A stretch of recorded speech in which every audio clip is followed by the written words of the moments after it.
ոչ մեկ չի համարձակվում, չգիտես ինչու դուրս գալ փողոց։ Եվ մենք չնայած որ ոչ մի քաղաքական ուժ չենք ներկայացնում, ոչ մեկի կողմից չենք ղեկավարվում, չենք ենթարկվում եւ այլն, բայց խիղճը չի թողնում մնալ տանը։ Խիղճը չի թողնում որևէ այլ բանով զբաղվել այժմ։ Եվ ես զարմանում եմ բոլոր նրանց համար, ովքեր շարունակում են մնալ տանը, որովհետև 5 տարի շարունակ Նիկոլը դավաճանում է Հայաստանի Հանրապետությունը, Նիկոլը ոտնահարում է ազգային բոլոր արժեքները, Նիկոլը տապալում է ամբողջ պետությունը, պետական համակարգը կազմաքանդում է բոլոր օղակները եւ այլևս մենք տեսնում ենք, որ պետությունը գրեթե չի աշխատում։ Մենք ենթակա ենք այսօր արդեն լրջագույն սպառնալիքի ընդհանրապես ոչնչանալու ու հանկարծ այսքանից հետո Նիկոլը հանդես է գալիս երևի թե ծանր նախաձեռնությամբ ջարդելու մեր հիմնասյունը հայ առաքելական եկեղեցի։ Եվ դրա համար մենք այս անգամ այնպես որ ասում են կարմիր գիծը վերջնական հատել է Նիկոլը։ Եթե մնացած ամբողջի հանդեպ ինքը հորինում էր տարբեր բացատրություններ, ապա այս անգամ եւ ոչ մի բացատրություն ինքը այլևս չի կարող ներկայացնել։ Ես ուզում եմ դիմել բոլոր մարդկանց, ովքեր երբեմն գոնե վառում են մոմեր եւ աղոթում են առ Աստված։ Որտեղ եք դուք այժմ, երբ որ ձեր հավատը ոտնահարված է։ Որտեղ եք դուք այժմ, երբ որ Նիկոլը համարձակվել է պղծել հայ առաքելական եկեղեցին։ Ինքը պղծել է մեր սրբություններից մեկը, մեր հարազատ սուրբ հողերը Արցախը։ Ինքը հանձնել է Արցախը թշնամուն, դա մենք չգիտես ինչու մարսեցինք։ Մենք շարունակաբար մարսում ենք, որ օտար երկրյա պետությունների ներկայացուցիչները, այդ թվում թշնամական պետությունների ներկայացուցիչները գալիս են լցվում են Հայաստան, բայց հիմա, եթե մենք հանդուրժենք այս քայլերը, այլևս ընդհանրապես իմաստ չի ունենա համարել, որ մենք ունենք Հայաստան եւ մենք հայ ենք։ Ըստ էս ինչու է նա եկեղեցու դեմ արշավ հայտարարել, քանի որ գիտենք սահմանադրությամբ պետությունը եւ եկեղեցին անջատ են իրարից, նպատակը որն է գնահատվում։ Առաջինը իհարկե իր համար վաղուց սահմանադրությունը եւ ընդհանրապես որևէ օրենք արժեք չէ, իսկ այս պարագայում ինքը ընկալում է, որ միակ բանը, որ շարունակում է պահել Հայաստանը, դա հենց հայ առաքելական եկեղեցին է։ Եվ ես գիտեմ, որ տարբեր վերլուծաբանները մեկնաբանում են, որ Ադրբեջանի մոլլաները հարված սկսեցին հասցնել եկեղեցուն եւ ինքը պարզապես կրկնեց իրենց։ Սակայն ես վստահ եմ, որ դա շատ վաղուց էր իր մեջ եւ մենք կհիշենք, որ 18 թվականին ինքը նախաձեռնեց ինչ-որ արշավներ, դա իրեն չհաջողվեց։ Այժմ լկտիության բոլոր սահմանները հատել են։ Մենք պահանջում ենք առաջին հերթին իհարկե ոչ թե հրաժարական։ Ես չեմ պահանջում հրաժարական, ես պահանջում եմ դատել Նիկոլին անմիջապես։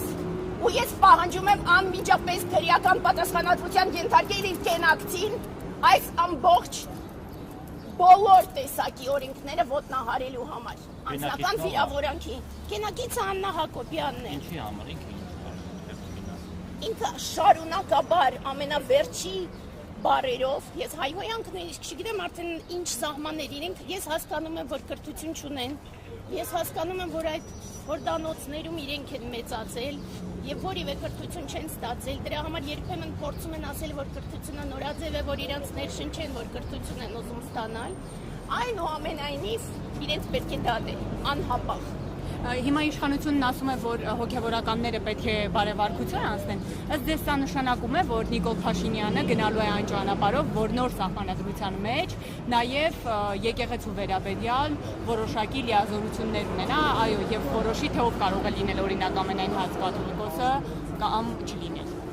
Շնորհակալություն հարցի համար, ստեղ շատ ավելի ծանր է, որովհետև ես մտածում եմ, որ այդ նոր իբր թե սահմանադրությունը, որ իրենք ուզում են առաջ քաշել, շատ տարբեր ազգային գծեր է ոտնահարելու,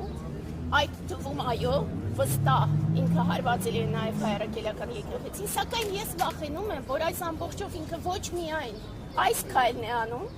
այլ նաև միաժամանակ ուզում է կոծկել այլ պրոցեսները, որոնք որ կվախենան, որ Սյունիքի հանձնելու մասին է խոսքը։ Տիկին Մանանջյան, նայեք, այսօր իշխանության սատելիտ տարբեր ներկայացուցիչներ արդարացնում են Փաշինյանին, ասում են խնդիրներ կա, որոնց մասին պետք է բարձրաձայնել, դա ամենևին թիրախավորում չի, հարձակում չի, պետք է բաց խոսել, հասկանալ, եթե կա խնդիր եկեղեցու ներսում, պիտի դա դրա մասին տեղեկանա քաղաքացին։ Այս տեսակետին ինչպես եք վերաբերվում։ ինձ համար այդպես է, ամբողջը շատ ակնհայտ է։ Եկեղեցին մասն է ամբողջ ազգի։ Եկեղեցին ազգի հիմնասյունն է եւ պահող մասն է։ Ըստ այդմ պարզ է, որ սպասավորների մեջ կարող են լինել տարբեր խնդիրներ, որտեղ իրենք մարդ են եւ հայ են։ Ու երբ որ ազգը ունենում է խնդիր նաեւ տարբեր մարդիկ։ Բայց դա ամենևին չի նշանակում, որ որևէ մեկը իրավունք ունի հարվածելու եկեղեցին։ Իմ վերաբերյալ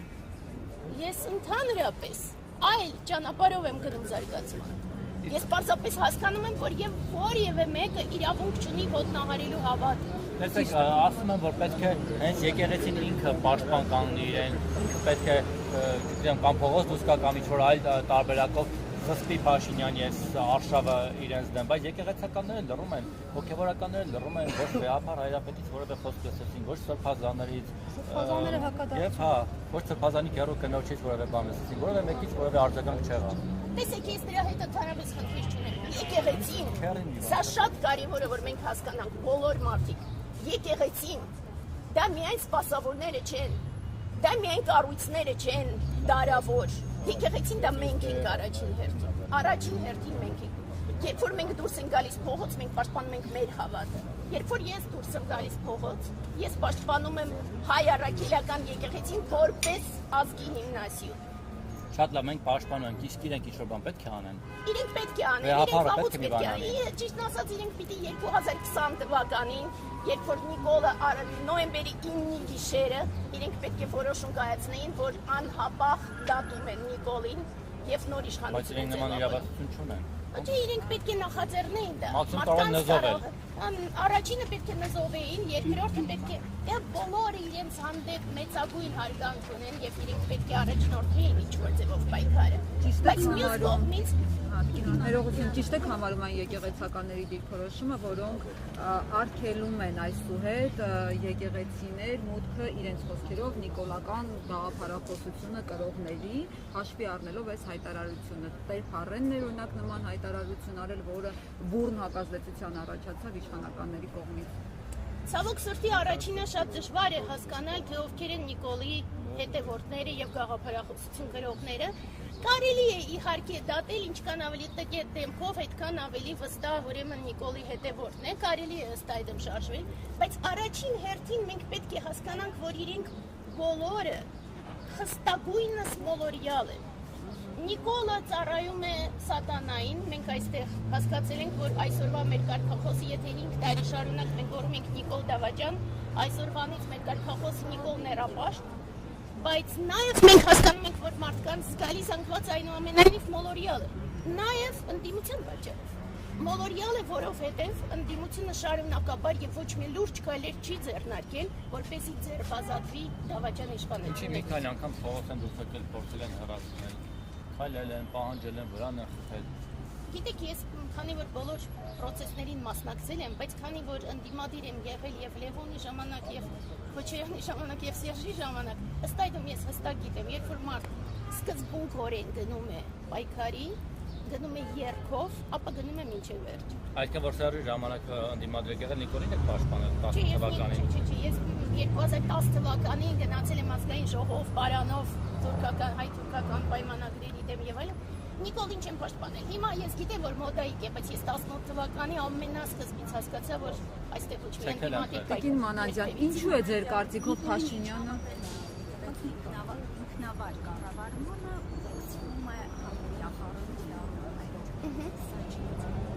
Հիմա այսա է, մենք առաջին հերթին դրա համար մեր կոչերից մեկը ուղղված է հենց ոստիկանությանը եւ դատական մարմիններին։ Ցանկացած բան, որ ասվում է Նիկոլի կողմից բոլոր մակարդակներով, իսկ հիմա երբ որ իրենք հայ ոյանքներ են ներկայացնում տարբեր մարդկանց կողմից, ոչ միայն եկեղեցի, այլ նաեւ եկեղեցու բոլոր պաշտպանողների կողմից եւ ոչ մեկ նախաձեռնությամբ չի հանդես գալիս իրենց դատելու։ Այն պարագայում, որ գիտեք, դա զրպարտություն չէ, ինձ չի հետաքրքրում, անձնական վիրավորանք է պիտի պատասխանատու։ Փաշինյանը սա հանրային շահով է բացատրում, ասում է, բանը եկեղեցու հետևորդները պիտի իմանան, որ եկեղեցականներն են կուսակրոնության ուխտին հավատարին, որոնք են դրժել ձեր կարծիքով սա այդպես հանրային պահանջ կա, այդպես մտնել բոլորի անկողիններ ու հասկանալ ովում հետ է, ովում հետ չէ։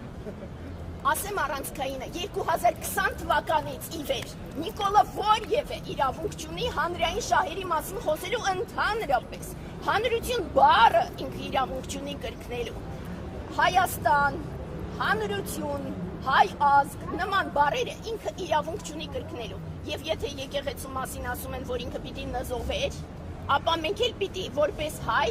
իրեն գիտեք են հին Հունաստանում հակարանաֆեմա ու կարաստրակիզմա ինքը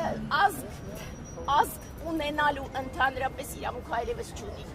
Լավագույն դեպքում թող ադրբեջանցի համարվի։ Եվ կներեք, Չկա նման պահանջ, այսինքն։ Չկա իսպար։ Հիմա ինչ ա լինել ձեր ակցիան ոնց է շարունակելու բացի այն ինչ որ մատեսվում է դրանից։ Ու նաև խունկ եք վառել բացատրությունը, հա, խորհրդատվի ներկայացնում։ Հաղթահանում եք։ Խունկ վառելու առումով այո, որովհետև Անկոչալներ կան։ Չէ, սպասի։ ցավոք սրտի չկան դեռ, բայց կլինեն այս կամ այն ձևով ոչ մեկ չի խուսափի։ Այդպես բանը մի ասեք, ես Ալեն Սիմոնյանը կասի եկել է կանգնել է ոնց որ թե մի քիչ ռուսական ակցենտով հանդիսանում է խոսում էր մահնացանկանում բան։ Հետո կդնի իր Telegram ալիքում։ Թող ռուսական ակցենտի մասին երբ որ խոսում է, երբ որ ճուլան բառն է օգտագործում, այդ ժամանակ նոր թող մտածի ինքը շատ ռուսամետ է։ Պուտինը ուղարկել է Նիկոլին, որովհետև ճուլան բառից այլ բառ չունի ինքը ռուսերեն։ Ինչ վերաբերում է խունկին, ապա մենք վստահ ենք ու այստեղ մենք արել ենք, նույնիսկ գրել ենք, որ ընդհանրապես էքզորցիզմի պիտի ենթարկեր եւ ըստ այդմ հայ առաքելական եկեղեցին պիտի ցես անի, որ այս ամբողջ չարիքը հանի, ներապաշտության չարիքը մեր կառավարությունից։ Սա մեր շենքն է, մեր Երևանի շենքն է, ու մեր կառավարությունն է, իսկ մարդկանց այդտեղ զավթած մենք պետք է մաքրենք այդտեղից։ Սկսում ենք խունկից, ինչ վերաբերում է ակցիային, տեսեք նորից, մենք քաղաքական ուժ չենք, ինչպես արդեն ասեցի, եւ չենք էլ ուզում լինենք քաղաքական ուժ։ Մեր խիղճն է մեզ դրդում ինչ-որ ակցիաներ անել։ Ես հույս ունեմ, որ մարդիկ ոչ թե կմիանան մեր ակցիայի, ես չեմ ասում, ուզում են միանան, ուզում են չմիանան։ Թող իրենք ակցիաներ անեն, թող իրենք ամբողջ բողոքի ձայնը բարձրացնեն եւ չհամբերեն, չհանձուժեն այս ամբողջին, ինչ որ կատարվում է այժմ։ Դուք նշեցիք, որ ուզում եք որպեսզի քրեական եւ քրեական պատասխանատվության ունենա վարչապետի, բայց չեք կարծում, որ եկեղեցու կողմից պետք է պատասխան լինի ոչ միայն բողոքի ակցիայի մասնակիցների կողմից, այլ նաեւ եկեղեցու կողմից պաշտոնական պետք է պատասխան լինի, որպեսզի համապատասխան գործողություններ ձեռնարկվեն։ Տեսեք, ես հոգևոր զարգացման ճանապարհով գնացող մարդ եմ, հոգևոր կյանքով ապրող մարդ եմ, ըստ այդմ ես ինձ իրավունք չեմ վերապահում երբևիցե քննադատելու եկեղեցուն կամ էլ ասելու, որ եկեղեցի հենց հիմա ինչ-որ քայլեր պետք է ձեռնարկի։ Ես հույս ունեմ, որ իրենք կհամադրեն իրենց ամբողջ ուժերը, կոչ կանեն համայն ժողովրդին եւ դուրս կգան պայքարի, բայց դա միայն հույս է։ Իսկ իմ պարտքն է այժմ այնուամենայնիվ պայքարը տանել։ Բայց դուք կարծեմ ինչ-որ կազմակերպություն ներկայացնում եք, չէ՞։ Ես կազմակերպություն, հա, ես Հակոբ Մանանդյանի ծառն եմ եւ ես ունեմ կազմակերպություն, հասարակական կազմակերպություն, ինչպես ասեցի, ես ընդհանրապես այլ հոգևոր զարգացման ճանապարհով եմ գնում, բայց դա ինձ իսպար չի խանգարում, ես հայ եմ ու պաշտպանում եմ հայ առաքելական եկեղեցին։ Որպես ազգային ինստիտուտ։ Այո, որպես ազգային ինստիտուտ։ Շնորհակալություն։ Տիկին Թարչյան կմոտենաք դուք էլ։